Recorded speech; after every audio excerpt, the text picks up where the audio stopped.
तो question number 6 से क्या है भाई, पार्ट 2 की बात करते हैं। सेक्शन बी की 2022 के PYQs में कौन कौन से क्वेश्चन आए थे एंथ्रोपोलॉजी के। 6 से क्या है, discuss the mechanism of social control in different kind of political system. तो पहले तो हम different type kind of political system के बात करेंगे, like totalitarian system, authoritarian system, democratic system, है ना, ट्रेडिशनल सिस्टम। इनमें हमारे पास क्या करेंगे, जो मैकेनिज्म है सोशल कंट्रोल की उसकी बात करेंगे। Okay, so discuss the mechanism of social control in different kind of political system. तो सबसे पहले तो क्या होता है भाई मैकेनिज्म ऑफ सोशल कंट्रोल, क्या हो सकते हैं ये हम बताएंगे। तो what is mechanism of social control, एक तरह से हम समझना कि सोशल कंट्रोल है क्या। तो social control refers to the mechanism and process that regulate individual and group behavior in a society. Social control refers to the mechanisms and process that regulate individual and group behavior in a society, ensuring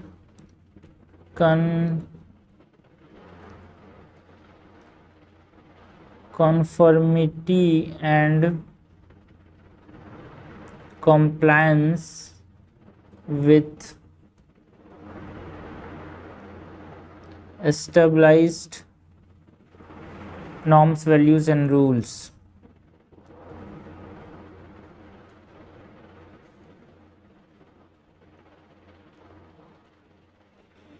okay,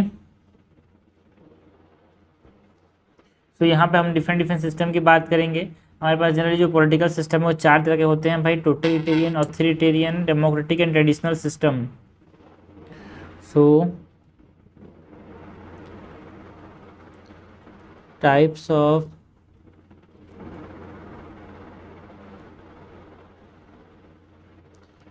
political system में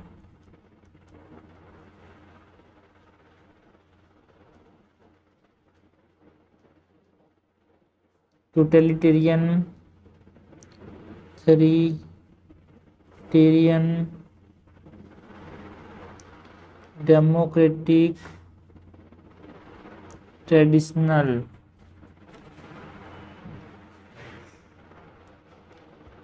तो पहला जो है हमारे पास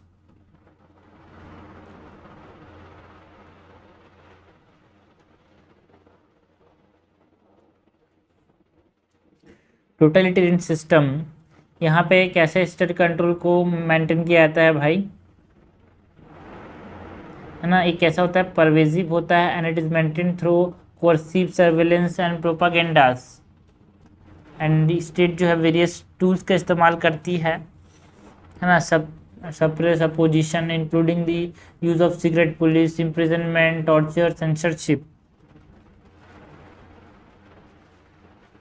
सो the state use various tools to suppress dissent and opposition, including the use of secret police,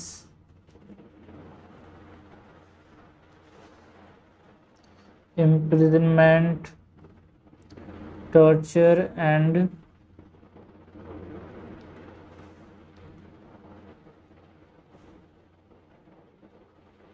censorship। Example की बात करें तो जो यहाँ पे बात कर सकते हो आप नॉर्थ कोरिया, जहाँ पे किम जोंग उन जो चला रहे हैं सिस्टम।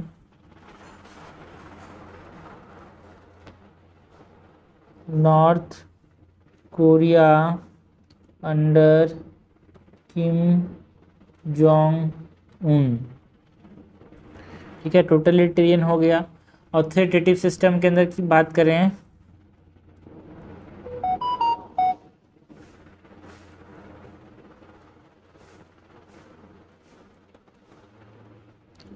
ऑथोरिटेरियन सिस्टम, तो ऑथोरिटेरियन सिस्टम आप बोल सकते हैं कि एक ऐसा सिस्टम है ना, जहाँ पे सोशल कंट्रोल कैसे होता है भाई, थ्रू लिमिटेड पॉलिटिकल पार्टिसिपेशन, है ना। यहाँ पे लॉज एंड रेगुलेशंस का स्ट्रिक्ट एनफोर्समेंट होता है एंड डिसेंट जनरली सप्रेस किए जाते हैं यहाँ पे। तो एक तरह से समझना, है ना, सेंसरशिप तो होता ही है ना, लेकिन उसके साथ साथ पॉलिटिकल पार्टिसिपेशन भी होता है। तो so combination of coercion and strict enforcement of law and regulation. So ऐसा बोल सकते हैं, law and regulations are strictly enforced and dissent is often suppressed। Example के तौर पे हम बात कर सकते हैं ऑफ चाइना में जो सिस्टम है, रशिया के अंदर जो सिस्टम है, सी हो गया authoritarian system. Like democratic system की बात करें तो तीसरा है हमारे पास democratic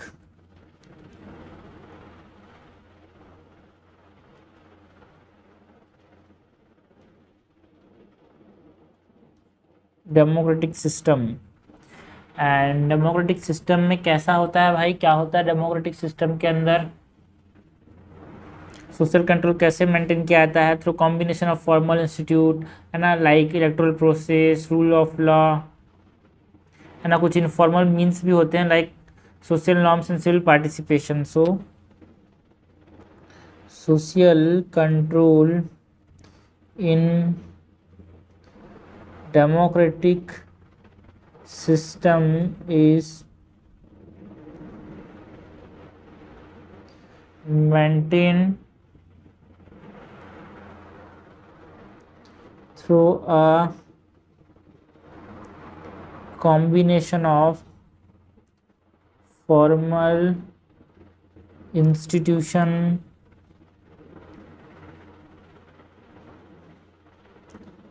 like rule of law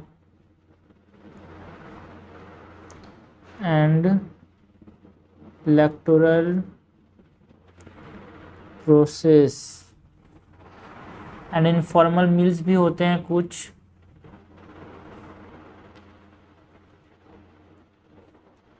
informal meals में हमारे पास सोशल नॉर्म्स हो गए, सिविक पार्टिसिपेशन हो गया।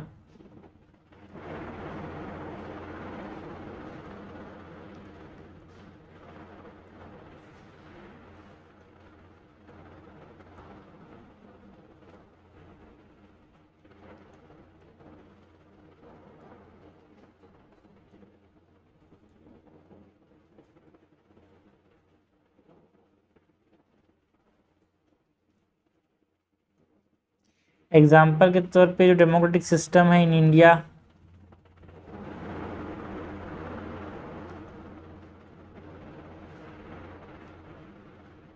इंडिया के अंदर, यूएसए के अंदर, ठीक है। तो ये हो गया डेमोक्रेटिक सिस्टम। एक और सिस्टम होता है भाई traditional system.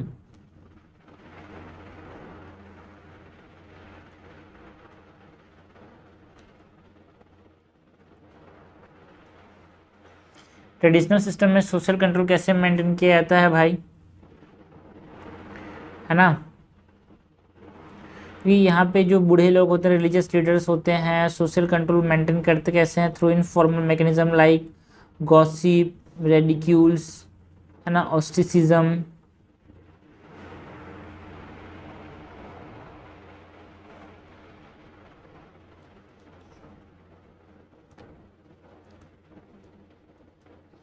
So in this system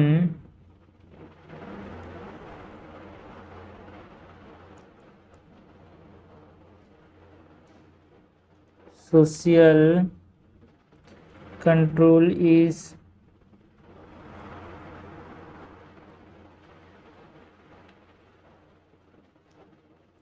maintained through informal mechanisms like ostracism, gossip and ridicules। Example की बात करें तो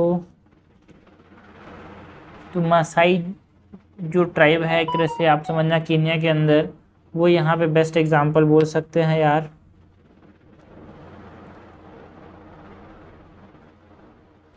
सो लास्ट में हम कंक्लूड कर सकते हैं बाय मेंशनिंग दैट जो ये मैकेनिज्म ऑफ सोशल कंट्रोल है अक्रॉस डिफरेंट पॉलिटिकल सिस्टम, है ना,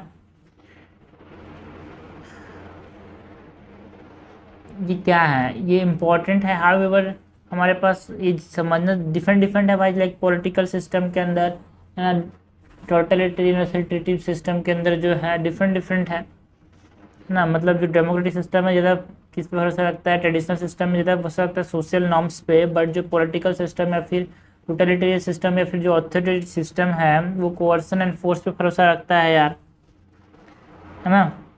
बट ये जो वेरिएशन है इन इस type of political system, social control mechanism में evolve and change over time in response to changing social economic and political condition. Okay, so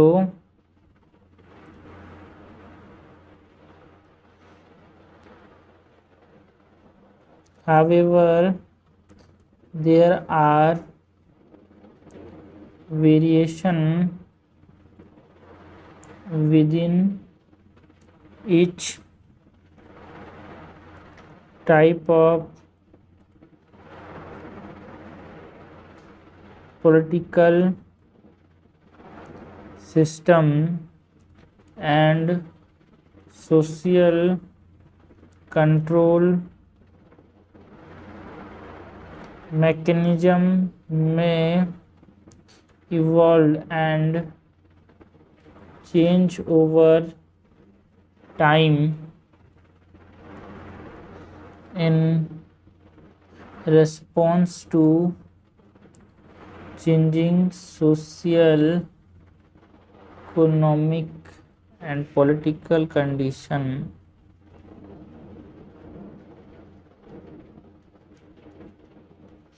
okay,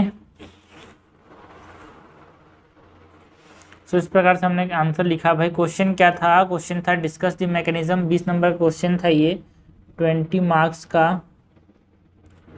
सो क्या पूछा गया था, discuss the mechanism of social control in different kind of political system. तो सबसे पहले तो हमने इंट्रोड्यूस किया by mentioning that social control होता क्या है, एक तरह से ऐसे मैकेनिज्म से प्रोसेस जो कि किसी भी इंडिविजुअल को, है ना, या फिर ग्रुप के बिहेवियर कंट्रोल करते हैं। एंड ये कैसे किया जाता है भाई, social controls by establishing certain norms, values and rules. Authoritarian system के अंदर हमारे पास क्या किए जाते हैं, एक तरह से सप्रेस किया जाता है डिसेंट को, जैसे कि हमारे पास इम्प्रिजनमेंट, टॉर्चर, सेंसरशिप, जो कि नॉर्थ कोरिया के अंदर किम जोंग उन के अंदर हो रहा है एक तरह से। ऑथोरिटेरियन सिस्टम में यहाँ पे स्ट्रिक्टली एनफोर्स किए जाते हैं लॉस को, एंड जो सप्रेस, जो हमारे पास डिसेंट करते हैं उनको सप्रेस कर दिया जाता है, लाइक चाइना एंड रशिया, है ना। चाइना रशिया के साथ साथ आप यहाँ पे सऊदी अरब भी बोल सकते हो। डेमोक्रेटिक सिस्टम के अंदर हमारे पास क्या होते हैं, कुछ फॉर्मल इंस्टीट्यूशंस होते हैं, कुछ इनफॉर्मल इंस्टीट्यूशंस होते हैं। Formal institutions like rules of law, electoral process, non informal institutions like social norm, civic participation. Example के तौर पर जो डेमोक्रेटिक सिस्टम है इंडिया के अंदर, यूएसए के अंदर ट्रेडिशनल सिस्टम्स होते हैं जहाँ पे एक तरह से ऑस्ट्रेसिज्म, गॉसिप, है ना, रेडिक्यूल से कैसे मेंटेन किया जाता है सोशल कंट्रोल को, like Masai tribe in Kenya के अंदर, वेनेजुएला के अंदर भी कुछ ट्राइब्स हैं यार। सो हमने बोला कि देखो ये जो सिस्टम है सोशल कंट्रोल के, ये इवॉल्व कर सकते हैं, चेंज हो सकते हैं over time because of the changing social, economic and political condition. So this is all about the answer of this question. Next question क्या है भाई, क्वेश्चन नंबर 6b क्या है, what is meant by health is the burden of lifestyle disease on the rise, justify your answer with examples. ठीक है, हमको health के बारे में बताना है। आप हेल्थ मतलब क्या समझते हो, क्या जो लाइफस्टाइल डिसीज का जो बर्डन है वो बढ़ रहा है हेल्थ के ऊपर, बिल्कुल एग्जांपल के साथ सब्सटेंशिएट करना है। फिर से पढ़ते हैं, what is meant by health is the burden of lifestyle disease on the rise, justify your answer with suitable examples. तो सबसे पहले तो हम क्या बताएंगे भाई, हेल्थ होता क्या है। So what is health, health refers to the state of complete physical, social and mental well-being। जो कि WHO ने बोला है, not mainly in absence of disease और इन्फॉर्मिटी।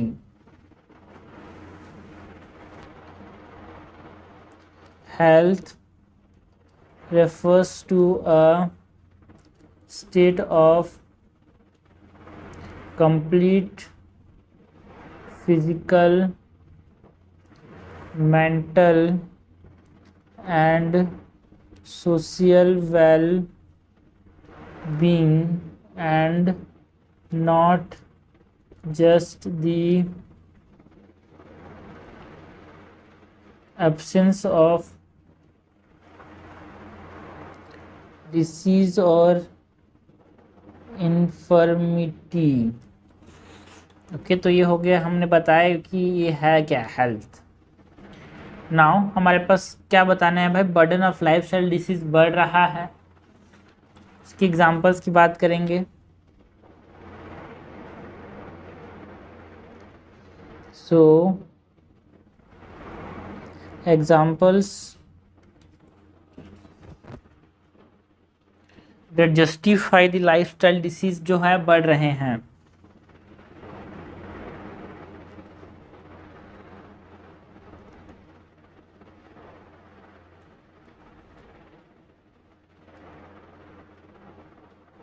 राइजिंग burden of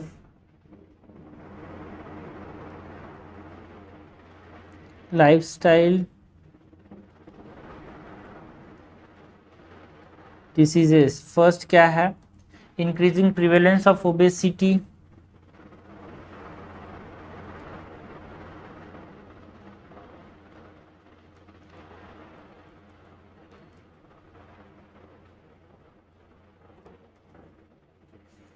है ना। हमारे पास WHO ने बोला है कि देखो भाई, हमारे पास जो ओबेस पीपल हैं एडल्ट के अंदर, वो हमारे पास ना बढ़े हैं भाई, है ना। 65 करोड़ एडल्ट जो है वो ओबेस हैं।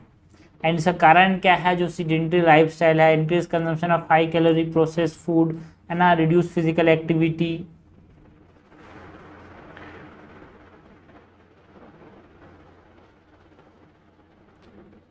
WHO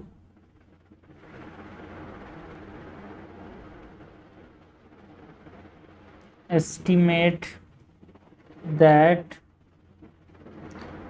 over 650 million, मतलब 65 crore adults were obese in 2016।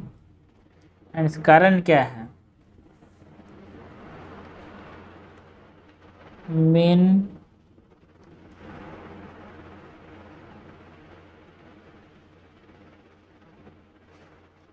तो मेन कॉजेस क्या है, तो आप समझ सकते हो कि जो सीडेंटरी लाइफस्टाइल है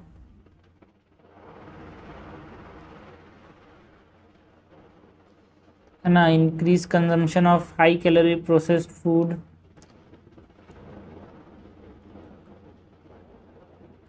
increase consumption of high calorie processed food, increase the risk of obesity।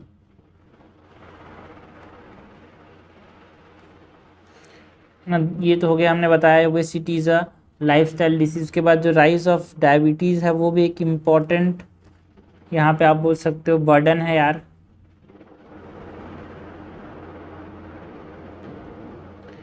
ना, WHO ने बोला है कि देखो 2000 मतलब 14 से लेके, मतलब जो 1980 से 2014 तक हमारे पास ना ये 4 गुना हो गया भाई डायबिटीज़ जो थे। बिकॉज है ना 108, मतलब एक समझना 10 करोड़ के आसपास दुनिया में डायबिटीज़ के लोग थे, बट 2014 के आते आते 40 करोड़ के लोग दुनिया में क्या हो गए भाई, डायबिटीज़ हो गया। और इसका वही कारण है भाई मेन, है ना, डाइट, रिड्यूस फिजिकल एक्टिविटी, जो स्वीटेन बेवरेजेस का हाई कंजम्पशन है वो, ना, changes in the dietary pattern.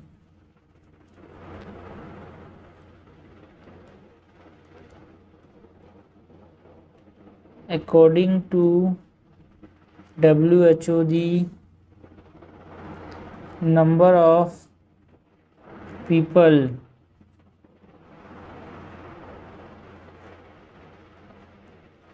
with type 2 diabetes has risen from 108 million in 1980 to 422 million in 2014.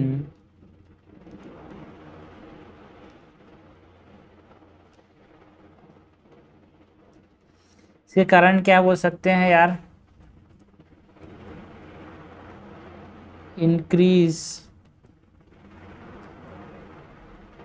prevalence is largely due to changes in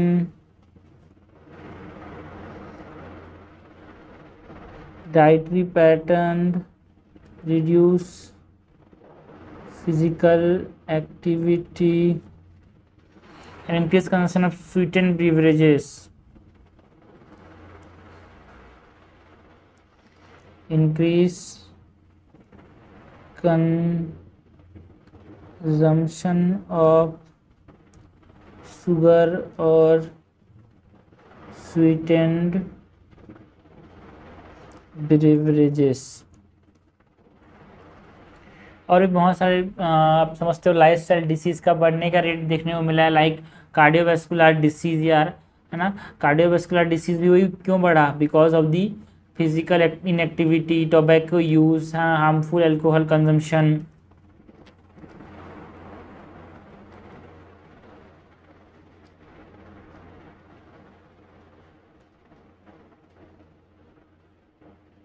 है ना। Unhealthy diet, physical inactivity,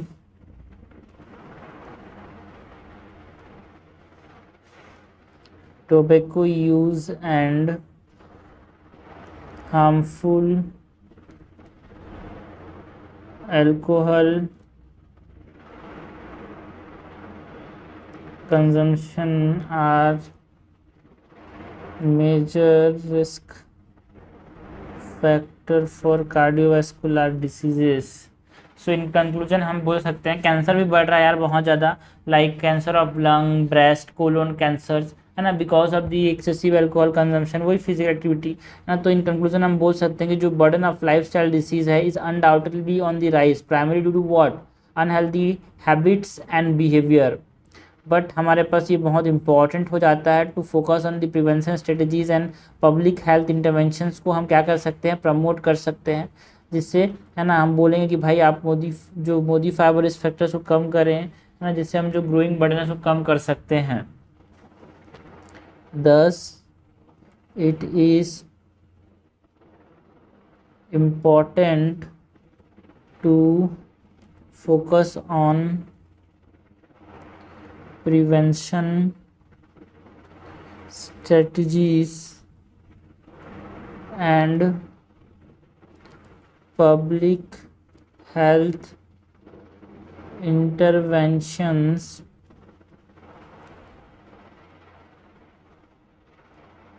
that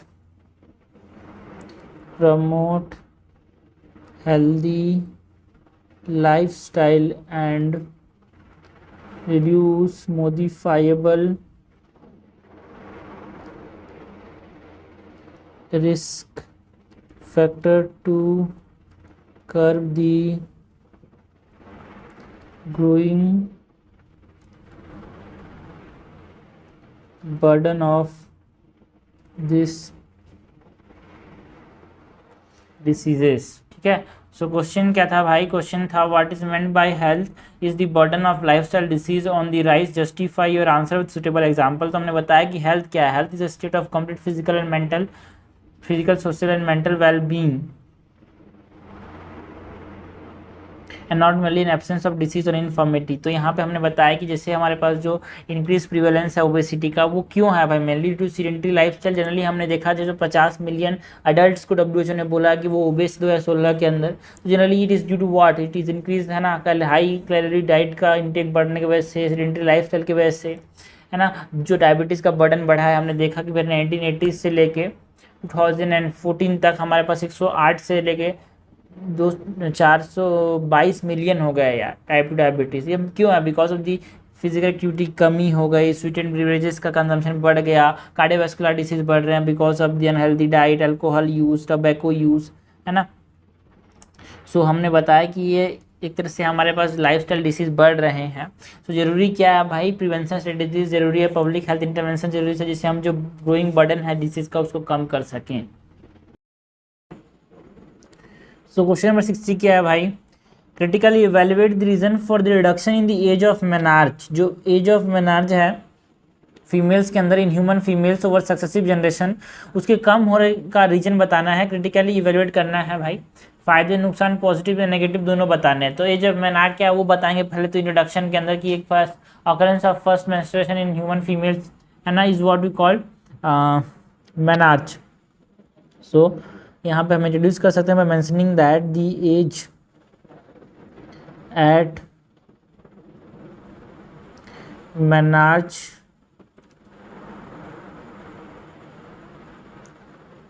refers to the first occurrence of menstruation in human females has shown a decreased trend over successive generation। And ये observe किया गया भाई various, है ना, population में। बहुत सारे कारण हैं भाई इसके,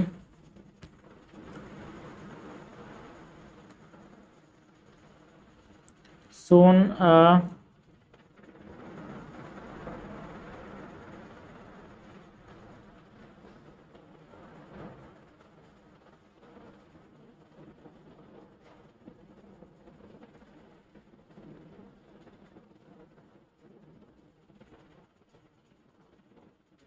एंड इसके कारण क्या हैं बोल सकते हैं। So reasons are, first is improve nutrition,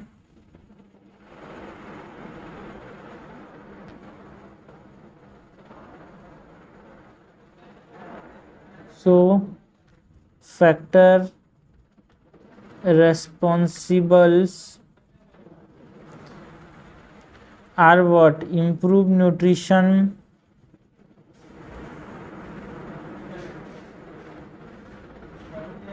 okay, है ना। बिकॉज इम्प्रूव न्यूट्रिशन से क्या हो रहा है, एज ऑफ मेनार्च कम हो रहा है, because better access to the food sources, improve agriculture practice and increase awareness of nutritional requirements, है ना। एक तरह से ओवरऑल जो हेल्थ है उसको बड़ा मतलब बेहतर कर रहा है, and well being of young girls को भी एक तरह से इम्प्रूव कर रहा है यार।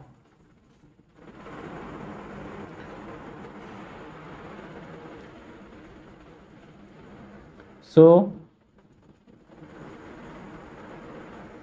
एग्जाम्पल के तौर पर बात करें तो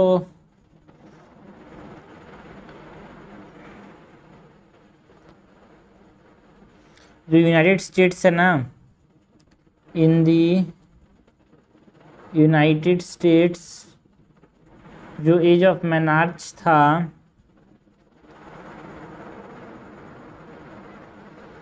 it dropped from 16 to 17 years in the mid 19th century।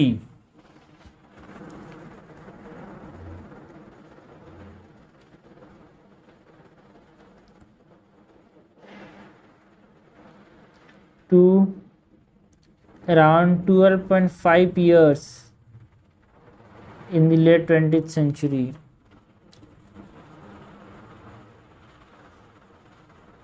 And it was largely due to what, improvement in the nutrition,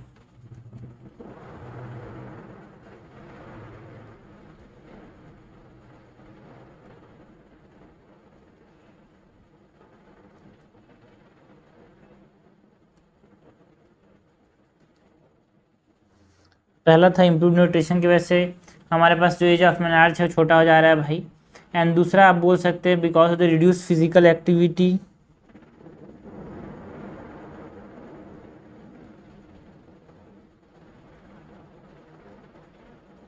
है ना, जो फिजिकल एक्टिविटी है वो कम होने की वजह से भी एक तरह से मेनार्च जल्दी आ जा रहा है। तो यहाँ पे हम बोल सकते हैं कि जो मॉडर्न लाइफस्टाइल है reduce the physical activity among the childrens and adolescents, जिससे कंट्रीब्यूट किया to the early menarche.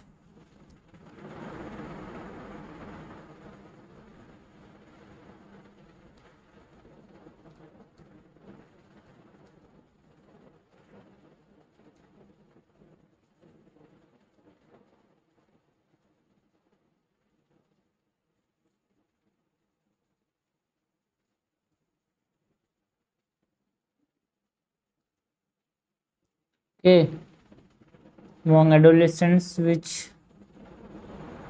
also contribute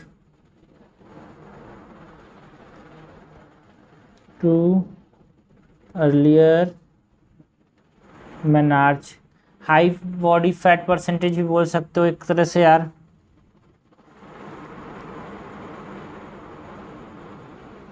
तो इतना लिखने की जरूरत नहीं है, बट हाँ थोड़ा लिखते हैं। हाई बॉडी फैट परसेंटेज जो है वो भी एक तरह से मेन कारण है कि यहाँ पे अर्ली मेनार्च आ जा रहा है। High body fat percentage because हमारे पास एक स्टडी बोला गया है, चिली के अंदर एक कंडक्ट किया गया था जहाँ पे obese girl experience menarche 1.2 years earlier than the non obese counterpart. ऐसा क्यों भाई? बिकॉज जिनमें हायर फैट परसेंटेज होता है उनमें हायर लेवल ऑफ एस्ट्रोजन होता है, thus experiencing earlier menarche than those with low body fat. Girls with higher body fat percentage are more likely to experience or more likely to have higher level of estrogen then thus experiencing what? Earlier menarche।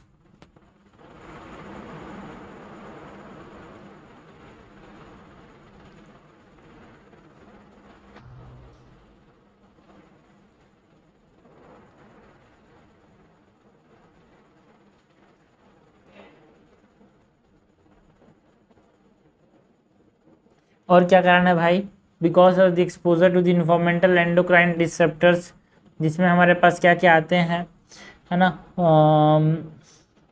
बहुत सारे factors हैं like plastic, pesticide, personal care products, वो भी हमारे पास एक तरह से endocrine disruption करते हैं यार।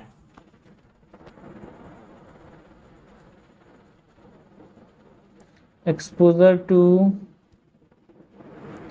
Environmental endocrine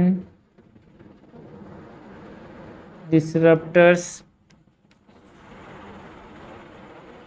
which interfere with the normal functioning of endocrines like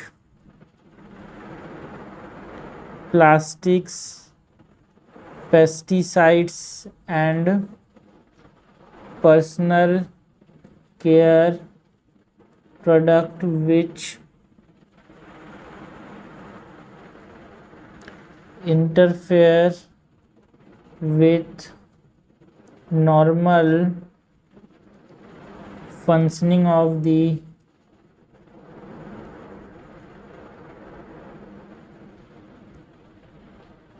endocrine system।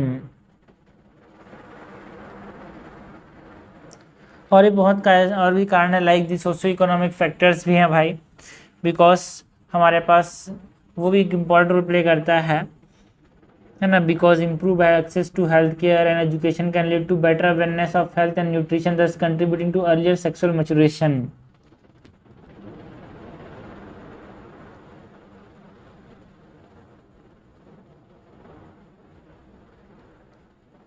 के improved access to healthcare and education can lead to better awareness of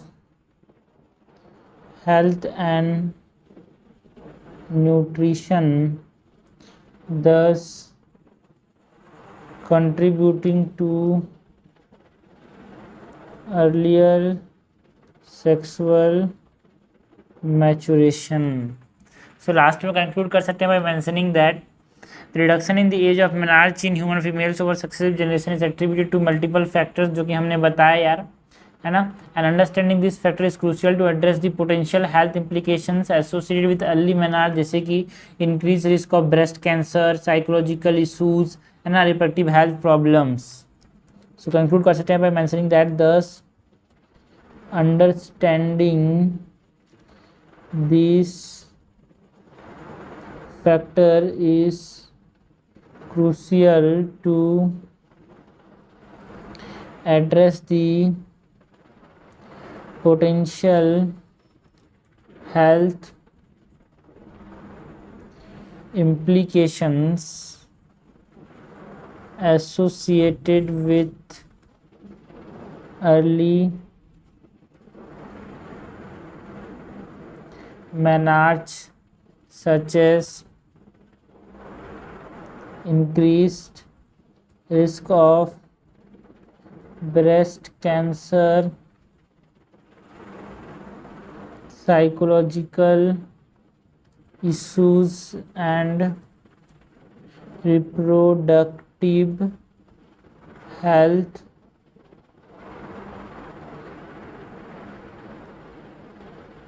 problems. तो इस प्रकार से हमने आंसर कंक्लूड किया भाई.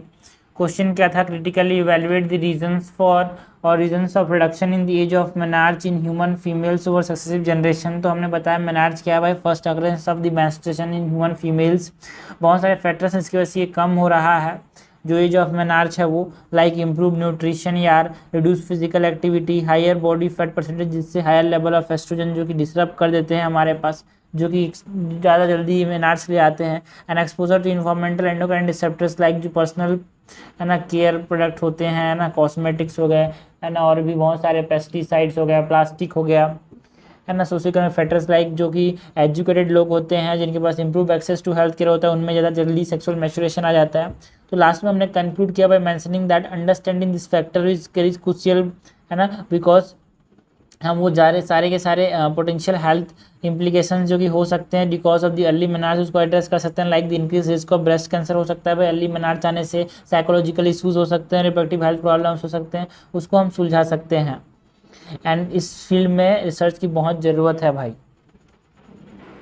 नेक्स्ट क्वेश्चन क्या है भाई, क्वेश्चन है discuss the role of evolutionary forces in creating human diversity. हमको कुछ रिवोल्यूशनरी फोर्सेस की बात करनी है, जैसे कि mutation, natural selection, genetic drift, है ना, इनका क्या रोल रहा है इन ह्यूमन डाइवर्सिटी, उसकी बात करनी है. ओके, सो क्वेश्चन क्या है 7A, discuss the role of evolutionary forces in creating human diversity. तो यहाँ पे हम इसको इंट्रोड्यूस कैसे कर सकते हैं, we can introduce by mentioning that ये जो इवोल्यूशनरी फोर्सेस हैं वो बहुत इंपॉर्टेंट रोल प्ले करते हैं भाई ह्यूमन डाइवर्सिटी क्रिएट करने में. और यहाँ पे मोन 4 प्राइमरी इवोल्यूशनरी फोर्सेस हैं, जिसमें म्यूटेशन हो गया, जीन फ्लो हो गया, जेनेटिक ड्रिफ्ट हो गया, नेचुरल सिलेक्शन हो गया, है ना. और ये जो फोर्सेस हैं they work together to shape what, they work together to shape the genetic makeup of a population, है ना. वो वेरिएशन लाते हैं यार किसके ऊपर, फिजिकल अपीयरेंस के ऊपर, बिहेवियर के ऊपर, है ना. कोई अगर ससेप्टिबिलिटी है टू सर्टेन डिसीज तो उसमें वेरिएशन लाते हैं. एंड ये बहुत ज़रूरी है ना, इनको समझना, जिससे हम क्या कर पाएँ, इनका इम्पैक्ट है क्या है, इनका इम्पैक्ट क्या है ह्यूमन पॉपुलेशन पे, उसको समझ पाएँ. So we can introduce by mentioning that, है ना, so the 4 primary evolutionary forces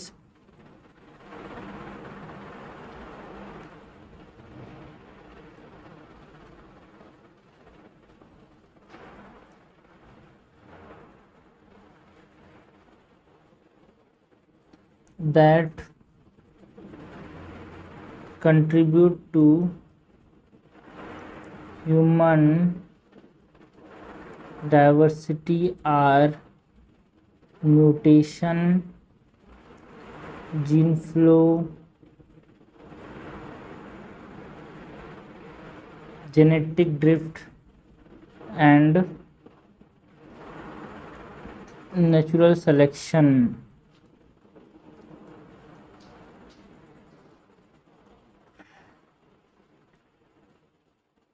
These forces work together to shape the genetic makeup of population, creating variation in physical appearance,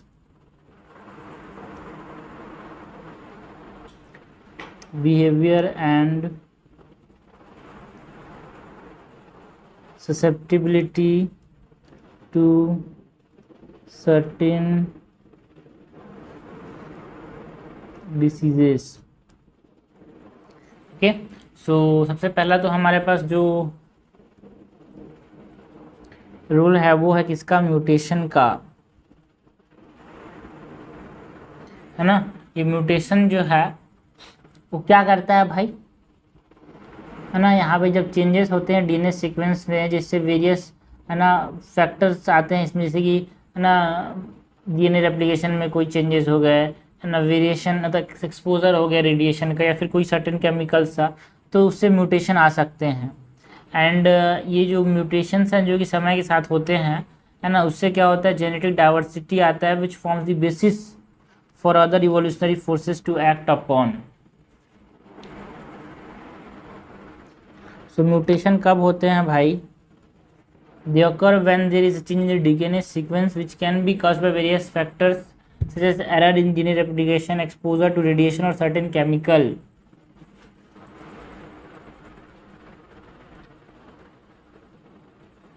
They occur when there is a change in DNA, or when there is a change in the DNA sequence which can be caused by various factors such as error in DNA replication, exposure to radiation,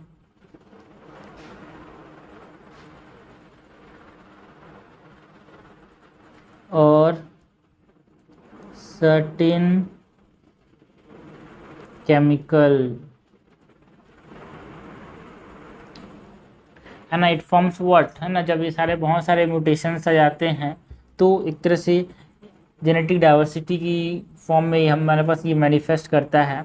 example की बात करें तो sickle cell anaemia जो है एक genetic disorder है, जो कि कब होता है भाई, जब म्यूटेशन हो जाता है हीमोग्लोबिन जीन में, है ना। एंड यही म्यूटेशन जो है ना, जो सिकल सेल ट्रेट होता है वहाँ पे हमारे पास प्रिवेलेंट होता है ना, मतलब अफ्रीकन कंट्रीज़ में प्रिवेलेंट है, और जो कि रेसिस्टेंट होते हैं एक प्रकार से, है ना, उनके लिए रेसिस्टेंस प्रोवाइड करता है डिसीज़ के लिए। तो कैसे ये हमारे पास हेल्प करता है उसकी बात करनी है। सो फॉर एग्ज़ाम्पल देखो, हम लोग को 150 वर्ड में लिखना है, इतना सारा लिखने की कोई ज़रूरत नहीं है यार, है ना, बट हाँ थोड़ा सा इसको रख देते हैं। स्टार्ट करते हैं यहाँ से by mentioning that sickle cell anaemia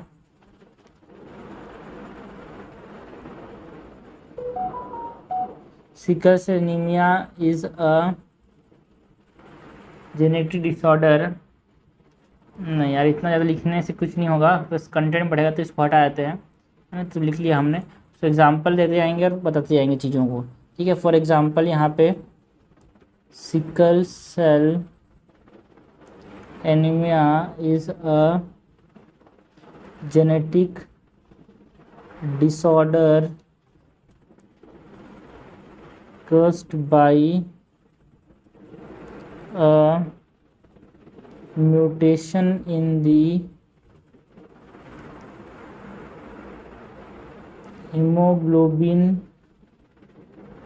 gene, and this mutation is more common in population from the regions where malaria is prevalent, है ना, more common in populations in region where malaria is prevalent, as individuals with the sickle cell trait have increased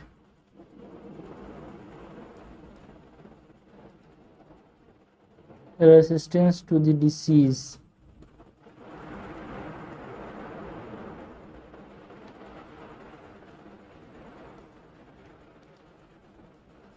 okay, तो हमने बताया कि कैसे जो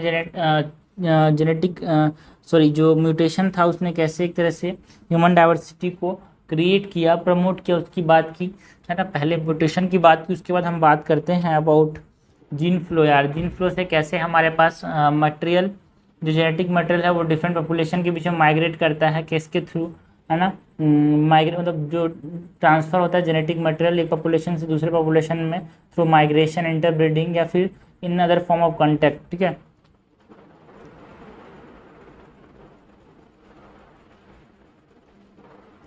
अगर example की बात करें तो जो बांटू एक्सपांसन था अफ्रीका के अंदर, है ना, जब वो एक दूसरे से एक कॉन्टिनेंट से दूसरे कॉन्टिनेंट में गए, है ना, मतलब एक पार्ट ऑफ द कॉन्टिनेंट से दूसरे पार्ट ऑफ द कॉन्टिनेंट में गए, they interbreed with the local population, जिससे जो इनका जेनेटिक मटेरियल था, है ना, वो स्प्रेड हुआ, contributing to what, genetic diversity in African population. Okay, example के तौर पे बंटू पीपल, जो कि बंटू लैंग्वेज है वो बोलते थे, इसलिए इनको बंटू पीपल बोलते थे। They migrate, Bantu peoples of Africa migrated from West Africa to other parts of the continent. They interbreed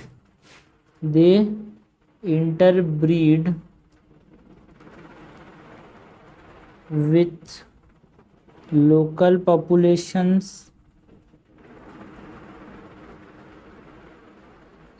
spreading their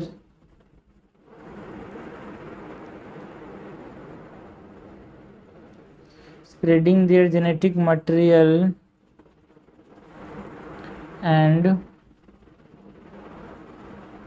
contributing to the genetic diversity of African population. तो हमने बताया कि किस प्रकार से जो हमारे पास जीन फ्लो है वो भी हमारे पास जेनेटिक डाइवर्सिटी को बढ़ाता है। तीसरा फैक्टर जो है वो है हमारे पास genetic drift,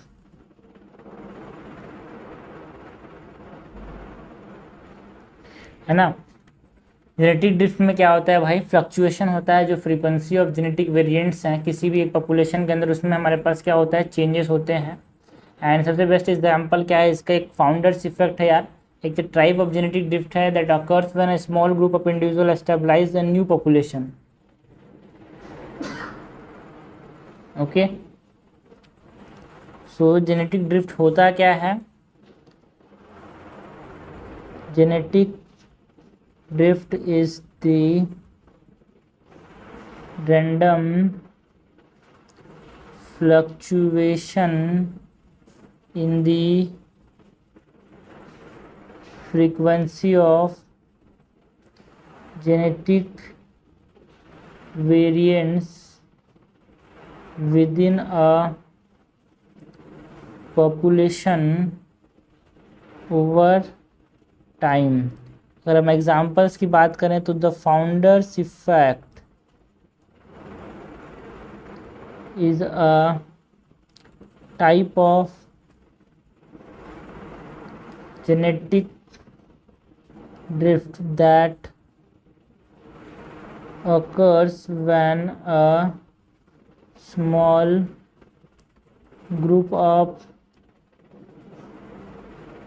individuals establishes a new population। Okay, ठीक है। उसके बाद हमारे पास एलिस वैन क्रीवेल्ड सिंड्रोम की बात कर सकते हैं, जहाँ पे हाई फ्रीक्वेंसी है ना, जो ये एक जेनेटिक डिसऑर्डर है भाई, उसका जो हाई फ्रीक्वेंसी देखने को मिलता है अमॉन्ग दी एमिश पर्सन्स और Amish population of United States. It is attributed to the what's, it is attributed to the founders effect. Example is the Ellis van क्रीवेल्ड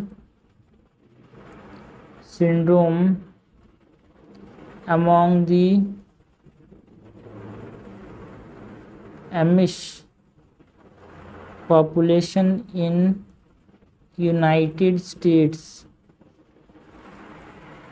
last में हमारे पास क्या है भाई, नेचुरल सिलेक्शन है, जो कि हमारे पास कंट्रीब्यूट करता है to the increase natural to the increase genetic diversity. ठीक है, फॉर एग्जाम्पल जो वेरिएशन है ह्यूमन स्किन कलर में can be explain by what, natural selection, as population living in the regions with strong sunlight have evolve darker skin pigmentation to protect against the harmful UV radiation. The variation in human skin colour can be explained by natural selection as population living in regions with strong sunlight have evolved darker skin pigmentation to protect against harmful UV। देखो यहाँ तक हम यहाँ पे conclude कर सकते हैं भाई, बट कंक्लूड करना चाहे तो बोल सकते हैं कि जो इवोल्यूशनरी फोर्सेस हैं वो बहुत वाइटल रोल प्ले करते हैं भाई to shape the genetic makeup of population. ठीक है, एक तरह से यूनिक ट्रेट एंड कैरेक्टरिस्टिक के डेवलपमेंट के लिए भी रिस्पॉन्सिबल होते हैं। सो अगर हम इस सब चीज़ों को, ये फोर्सेस को हम अच्छे से समझ पाएँ, सो वो हमको एक तरह से ब्रॉडर अंडरस्टैंडिंग में हेल्प करेगा, ब्रॉडर कंसेप्ट बनाने में हेल्प करेगा regarding human evolution, adaptation and cultural development in anthropology. ठीक है, तो क्वेश्चन हमने बताया था भाई, क्वेश्चन क्या था, discuss the role of evolutionary forces in creating human diversity. हमने बताया कि कौन कौन से इवोल्यूशनरी फोर्सेज इन्वॉल्व है, like mutation, gene flow, genetic drift, natural selection, जो कि फिजिकल अपीयरेंस को एक तरह से वेरिएशन लाते हैं, बिहेवियर में वेरिएशन लाते हैं, susceptibility to a certain disease में वेरिएशन लाते हैं। लाइक हमने सबसे पहले तो म्यूटेशन की बात की, म्यूटेशन में सिकल सेल एनीमिया की बात की, जहाँ पे मलेरिया प्रिवेलेंट होता है वहाँ पे सिकल सेल ज़्यादा कॉमन है, बिकॉज अडेप्ट करने में हेल्प करता है, जेनेटिक डाइवर्सिटी जो है उनको, है ना। हमने बात की जीन फ्लो की, कैसे जो बंटी पीपल्स थे अफ्रीका के अंदर वो कैसे माइग्रेट किए toward the other parts of the Africa from western Africa, जिससे उन्होंने क्या किया, जेनेटिक मटेरियल को शेयर किया और एक तरह से मतलब इंटरब्रीड हुए, तो आपस में क्या हुआ, जेनेटिक डाइवर्सिटी बढ़ा यार। जेनेटिक ड्रिफ्ट की बात की हमने, फाउंडर्स इफेक्ट की बात की हमने, एलिस वैन क्रीवेल्ड सिंड्रोम की बात की, जहाँ पे जो एमिश पीपल है उसमें ये जो सिंड्रोम है एक रेयर डिसीज़ है भाई, जेनेटिक डिसीज़ जो कि कॉमन है, and which is due to what, which is due to the founders effect. Natural selection की बात की हमने कि नेचुरल सिलेक्शन जैसे कि हमारे पास जो वेरिएशन है अमॉन्ग द स्किन कलर, है ना, जहाँ पे सनलाइट ज़्यादा होती है, यूवी रेज ज़्यादा पे होते हैं, वहाँ पे डार्कर स्किन पिगमेंटेशन देखने को मिलता है। तो इस प्रकार से हमने इस आंसर कंक्लूड किया यार। क्वेश्चन नंबर 7 भी क्या है यार, right the historical development of field work tradition in anthropology till recent times. ठीक है, तो हमको क्या की बात करनी है यार, जो एंथ्रोपोलॉजी के अंदर जो फील्ड वर्क ट्रेडिशन है ना, उसकी बात करनी है। ओके, तो सबसे पहले तो हम इंट्रोड्यूस कर सकते हैं कि फील्ड वर्क होता क्या है यार, है ना। फील्ड वर्क ट्रेडिशन जो है वो इवॉल्व हुआ है भाई, है ना। And it is important to understand the historical development of the field work in order to grasp the various ways in which anthropologists have engaged with their subject and broader contribution of the anthropology कि social sciences पे क्या रहा है। जो field work tradition है वो बहुत तेज़ी से, है ना, इवॉल्व किया है भाई, from the early beginning of the 19th century to the myriad of methodologies and theoretical approaches, जो कि आज हमारे पास एंथ्रोपोलॉजिस्ट इस्तेमाल करते हैं। सो यहाँ पे हम इंट्रोड्यूस कर सकते हैं by mentioning that the field work tradition in anthropology has evolved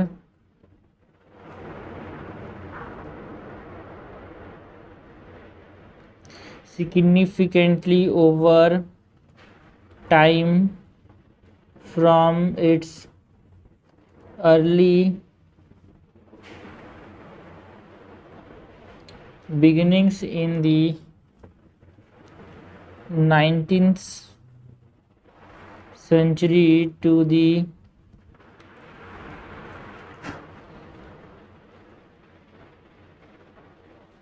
myriads of methodological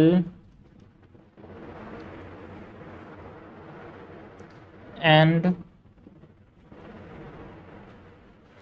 theoretical approach employed by anthropologists today। इससे पहले तो अर्ली बिगनिंग की बात करें तो इन the 19th century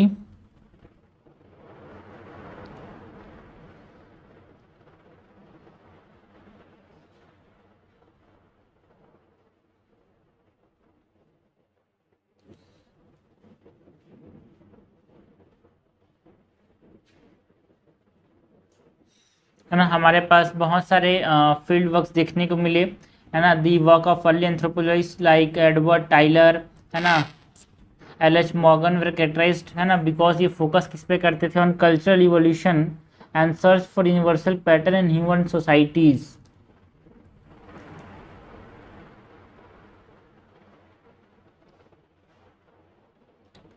the work of early anthropologists like Edward Tyler and L.H. Morgan was characterized by a focus on cultural evolution and search for universal pattern in human societies, but it is limited यार, ठीक है। So second हमारे पास क्या होता है, emergence of the field work as a key method।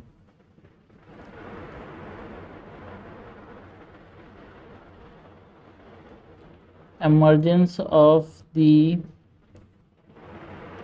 field work as key method, जो कि हमारे पास कब देखने को मिला, late 19 too early 20th century, है ना। यहाँ पे हमारे पास जो वर्क्स है, रिसर्च है ना, एंथ्रोपोलॉजिकल रिसर्चर्स जो यहाँ पे इन्वॉल्व थे वो कौन कौन से थे, फ्रांस बोस, मेलिनोवस्की, है ना, Radcliffe brown.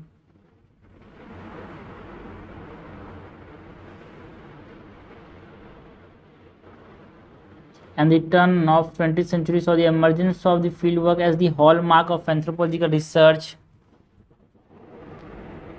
with pioneers like Franz Boas Malinowski and Radcliffe brown.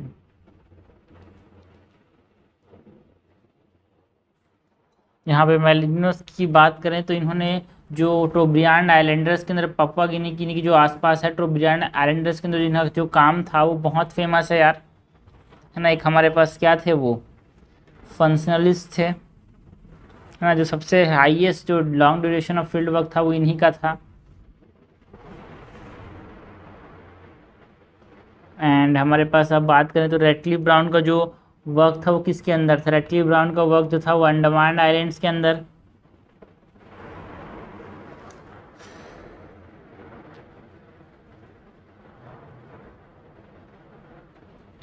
मैलिनोवस्की's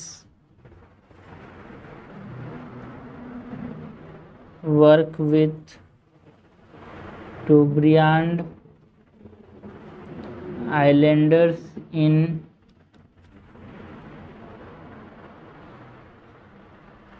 Papua New Guinea established what? Established the importance of participant observation.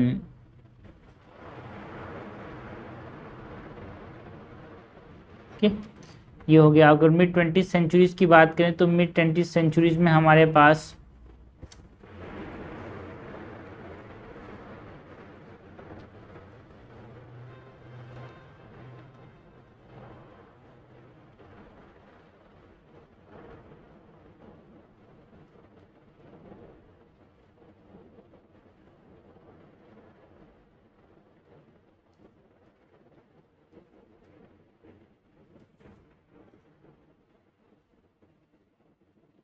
Mid 20th centuries में हमारे पास anthropologist like Julian Steward and Leslie White emphasize on the importance of understanding relation between culture and environment. Anthropologists like Julian Stewart and Leslie White emphasize the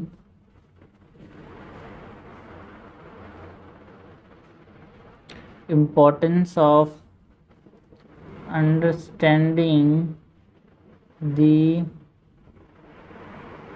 relationship between culture and environment। ठीक है, उसके बाद हमारे पास जो post modernism या फिर जो contemporary जो आज एंथ्रोपोलॉजी उसकी बात करें तो post modern, that is the late 20th century and early 21st century की बात करें तो यहाँ पे हमारे पास एंथ्रोपोलॉजिस्ट हैं, है ना। यहाँ पे लाइक जेम्स क्लिफर्ड हो गया, जॉर्ज मार्कस, है ना। ये हमारे पास किसकी बात करते थे? Politics of representation and importance of giving voice to marginalize perspective.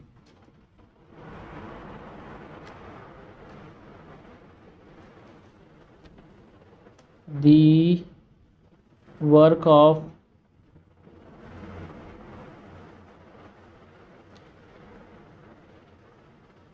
James Clifford,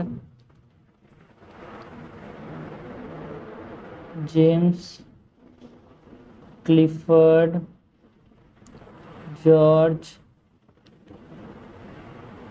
Marcus has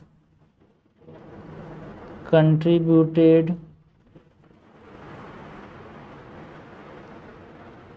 to a more nuanced understanding of the politics of representation. Okay, last हम कंक्लूड कर सकते हैं बाय मेंशनिंग दैट जो historical development हुए थे in the field work tradition है ना, it reflects the what, it reflects the ongoing evolution in the discipline as a whole. ठीक है, एंड ये जो फील्ड वर्क थे है ना, from the early beginning the 19th century to the diverse and the complex approaches जो आज हमको देखने को मिलते हैं है ना, the field work has remained a central method and the cornerstone for anthropological inquiries. So इस प्रकार से हम कंक्लूड कर सकते हैं by mentioning that from its early beginnings in the 19th century to diverse and complex approaches employed today, field work has remained a central method and cornerstone of anthropological inquiry। Okay, so इस प्रकार से हमने conclude किया। भाई question क्या था? Question था right the historical development of the field work tradition in the anthropology till recent times. तो हमने बात की जो फील्ड वर्क ट्रेडिशन था वो बहुत सारे मेथडोलॉजीज एंड थ्योरेटिकल अप्रोचेस लिया हुआ है यार। ये बिगिनिंग कहाँ पे हुआ था? 19th सेंचुरी में बिगिन हुआ था। और आज हम बात करें पोस्ट मॉडर्निज्म की तो इसने बहुत सारी एक तरह से बहुत सारी चीज़ें देखी है ना। सबसे पहले तो हमने अर्ली बिगिनिंग की बात की जहाँ पे एडवर्ड टाइलर मॉर्गन की बात होती है, वहाँ पे जो कल्चर इवोल्यूशन की बात करते हैं वो। उसके बाद हमने जो field work tradition as a key method आया था लाइक मेरिनोवस्की, जहाँ पे टोब्रेड एंड आइलैंडर्स में जाके 7 साल वहाँ पे गुजारे थे अपनी ज़िंदगी के है ना। रेडक्लिफ ब्राउन की हम यहाँ पे स्टडी की बात कर सकते हैं लाइक अंडमान के अंदर है ना। सो फ्रांस बोस की बात कर सकते हैं 19th सेंचुरी के है ना शुरुआत में, मतलब 20th सेंचुरी के शुरुआत में। यहाँ पे हम मिड 20th सेंचुरी की बात कर सकते हैं जहाँ पे Julian Steward and Leslie White की बात कर सकते हैं जिन्होंने जो इन्फॉर्मेंट है और एंथ्रोप कल्चर के बीच में यहाँ पे इन्होंने रिलेशन बताया यार।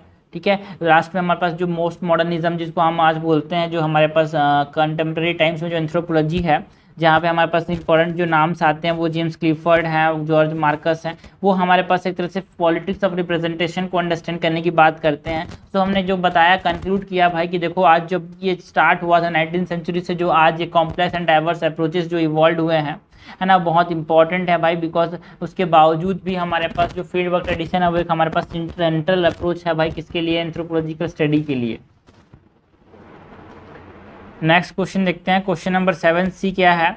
Discuss the approaches of Leslie White, Julian Steward and Marshall Sahlins in the light of cultural evolution. हमको लेस्ले वाइट की बात करनी है, जूलियन स्टेवर्ड की बात करनी है, मार्शल साइलेंस की बात करनी है, जो कि किसके बारे में बात करते हैं? कल्चरल इवोल्यूशन की बात करते हैं। सो यहाँ पे हम फिर से पढ़ता हूँ, क्वेश्चन क्या है? Discuss the approaches of Leslie White, Julian Steward and Marshall Sahlins in the light of cultural evolution. So यहाँ पे हम इंट्रोड्यूस कैसे कर सकते हैं भाई? मेंशनिंग अबाउट कल्चरल इवोल्यूशन क्या होता है उसके बारे में बता सकते हैं। सो कल्चरल इवोल्यूशन क्या है? एक थ्योरी है that explains what, that explains the development and the changes in human societies है ना, जो कि कल्चर के साथ होती है। Cultural evolution is a theory that explains the development and changes in human societies and their culture over times। Okay, यहाँ पे हमारे पास किसकी कंट्रीब्यूशंस की बात करनी है? बात करें तो लेस्ले वाइट ने क्या किया था यार? लेस्ले वाइट ने हमारे पास बोला कि देखो कल्चर इवोल्यूशन के अंदर है ना, जो मेन आइडिया है वो क्या है? It is the ability of societies to harness and control energy. Okay, सबसे पहले हम लेस्ली वाइट की बात करें।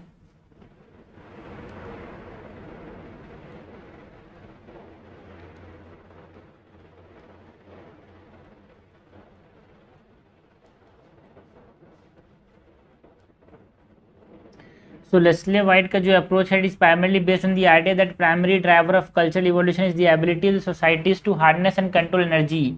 वाइट ने क्या किया था, डिवाइड किया था development of human societies into 5 stages and each characterized by the amount of energy captured and used by the human।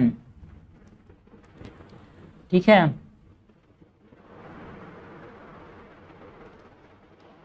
So white का जो अप्रोच है, his approach reflect a materialist perspective,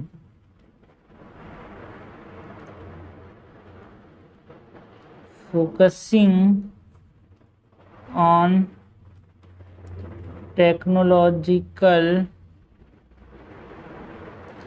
advancement and energy consumption, है ना। इन्होंने 5 stages में development of human societies को divide किया था यार,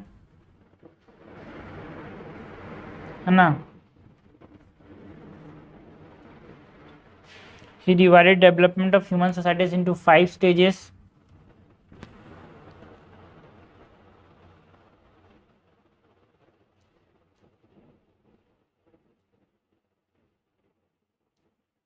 कौन कौन से 5 स्टेजेस थे? स्टेज 1 के अंदर ह्यूमन मसल की बात की, that act as a power. Stage 2 के अंदर domestication of animal for work and food, domestication of animal for work and food.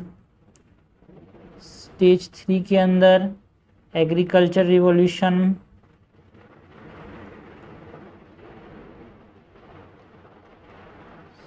Stage 4 के अंदर इंडस्ट्रियल रिवॉल्यूशन।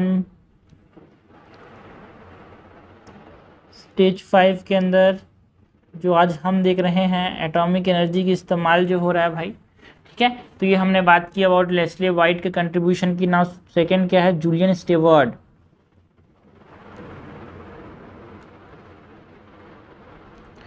जूलियन स्टेवर्ट क्या है भाई, इनका जो अप्रोच है उसको हम कल्चरल इकोलॉजी बोलते हैं, बिकॉज इन्होंने 2 चीज़ की बात की थी, है ना। एनवायरनमेंट एंड कल्चर के बीच में रिलेशनशिप की बात करते हैं यार। इन्होंने जो हमारे पास सोशियन इंडियंस का यहाँ पे जो बताया था, उनके जो कल्चर प्रैक्टिस है such as hunting and gathering की बात की थी।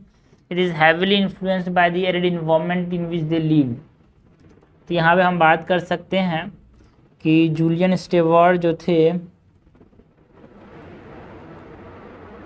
Approach to cultural evolution is known as cultural ecology, है ना। and the approach is most focused or more focused on relationship between environment and culture।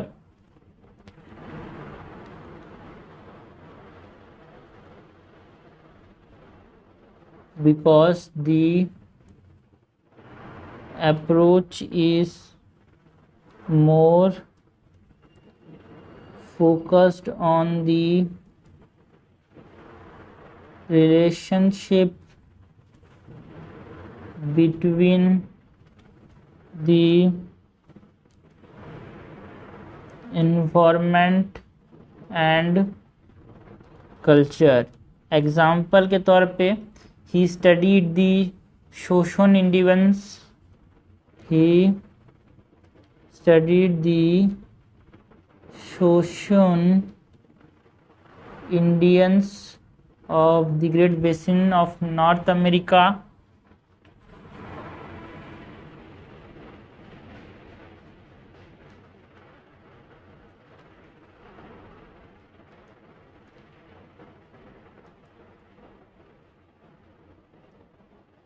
and found that their cultural practice, तो ये कहाँ के हैं उसको छोड़ो, सोशल इंडियंस छोड़ो, कैसे cultural practice such as hunting and gathering were influenced by the arid environment in which they live.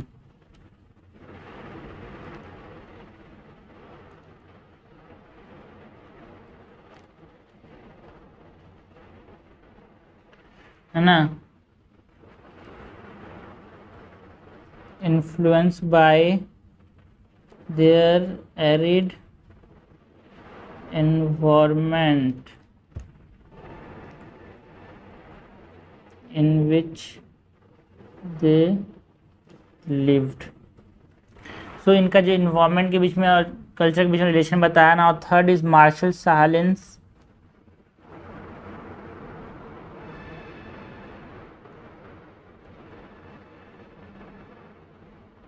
तो मार्शल साइलेंस के अंदर की बात करें तो मार्शल साइलेंस जो थे, इन्होंने कल्चर इवोल्यूशन को अंडरस्टैंड करने में काम किया था through a work on general and specific evolution. इन्होंने बोला कि देखो यार, कुछ जनरल पैटर्न्स हो सकते हैं कल्चर इवोल्यूशन में हर सोसाइटी के अंदर, है ना. सो एक तरह से साइलेंस ने एम्फेसाइज किया the importance of historical event and human agency in shaping culture evolution. Silence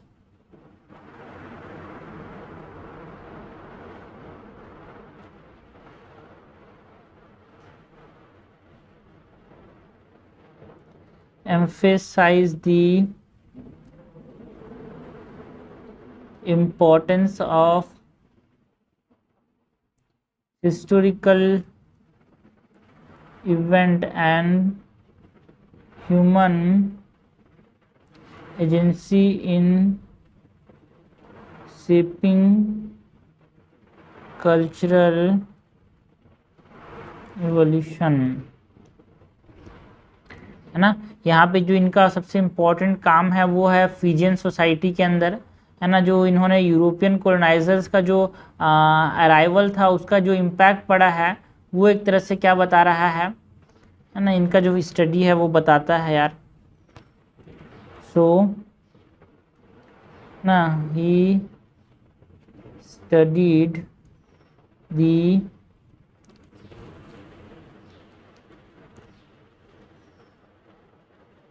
Fijian society and found that the arrival of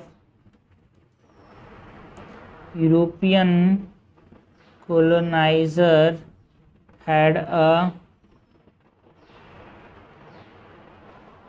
significant impact on the development of Fijian culture. Okay. So last में हम conclude कर सकते हैं कि जो इनका understanding है of Leslie White, Julian Steward, Marshall Sahlins, एक तरह से हमारे पास इसमें हेल्प किया है in understanding the cultural evolution in different way. So these approaches taken together provide a comprehensive understanding of the complex process that drives culture evolution. Thus, ऐसे बोल सकते हैं, कंक्लूड नहीं सकते हैं कि these approaches taken together provide a comprehensive understanding of the complex process that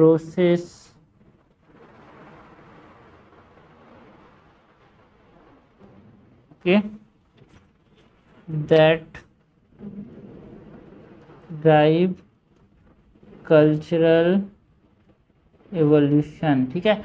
so question क्या था भाई? क्वेश्चन था discuss the approaches of Leslie White, Julian Steward and Marshall Sahlins in the light of cultural evolution. तो हमने बताया कि इनका जो कल्चरल इवोल्यूशन क्या है यार, जो इफेक्ट ऑफ कल्चर है, मतलब जो डेवलपमेंट डिफरेंट होते हैं। It this theory explains what the development changes in the human society in culture over time. Time के साथ जो डेवलपमेंट होता है किसी भी सोसाइटी के अंदर, ह्यूमन सोसाइटीज़ के अंदर जो चेंजेस होते हैं उसकी बात करता है। इसमें 3 इंपॉर्टेंट प्रोपोनेंट की बात करते हैं। लेस्ले वाइट की बात करें तो लेस्ले वाइट क्या करते हैं यार, लेस्ले वाइट हमारे पास हमको समझने में मदद करते हैं। किसकी बात करते हैं, ये मटेरियलिस्टिक पर्सपेक्टिव की बात करते हैं, जहाँ पे जो टेक्नोलॉजिकल एडवांसमेंट और जो एनर्जी कंजम्पशन है ना, उसको ह्यूमन डेवलपमेंट के साथ ये लिंक करते हैं। इन्होंने बोला कि जो ह्यूमन डेवलपमेंट की जो सोसाइटीज़ थे वो 5 स्टेज में डेवलप हुए यार। पहले ह्यूमन मसल, जहाँ पे हमने खुद ह्यूमन मसल पावर की बात की, जब हमने खुद काम किया। फिर हमने एनिमल से काम कराया, जहाँ पे डोमेस्टिकेशन ऑफ वर्क एंड है ना, domestication of animal for work and food देखने को मिला। उसके बाद हमारे पास agriculture revolution and then industrial revolution and last में आज हम देखने एटॉमिक एनर्जी का इस्तेमाल कर रहे हैं। जूलियन स्टीवर्ट जो थे वो कल्चर इकोलॉजी की बात करते थे यार, जो इन्वायरमेंट और कल्चर का जो रिलेशन है उसकी बात करते थे। इन्होंने जो स्टडी किया था वो सोशल इंडियन की स्टडी की थी भाई, जो कि नॉर्थ अमेरिका में रहते हैं, कि उनका जो हंटिंग एंड गैदरिंग का जो प्रैक्टिस है वो जनरली इन्फ्लुएंस किया जाता था बाय द इन्वायरमेंट, और इन्वायरमेंट वहाँ पे था तो उसके द्वारा इन्फ्लुएंस किया जाता था। तीसरा जो प्रोपोनेंट थे कल्चर इवोल्यूशन के, वो हमारे पास मार्शल सैलिन जो है वो बात करते थे about the historical event and human exigencies और agencies in shaping culture evolution. For example इन्होंने जो स्टडी किया था वो फिजियन सोसाइटी को स्टडी किया था, और वहाँ पे जो अराइवल ऑफ यूरोपियंस है उनका इम्पैक्ट जो था वो इन्होंने स्टडी किया।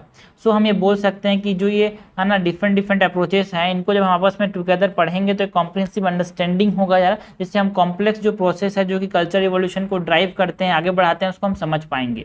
सो this is all about section B of paper 1 of 2022 के एंथ्रोपोलॉजी। बट हाँ 3 क्वेश्चन बचे हैं, उसको भी कवर कर लेंगे, बट अभी इतना करते हैं, 3 क्वेश्चन को नेक्स्ट में कवर कर लेंगे।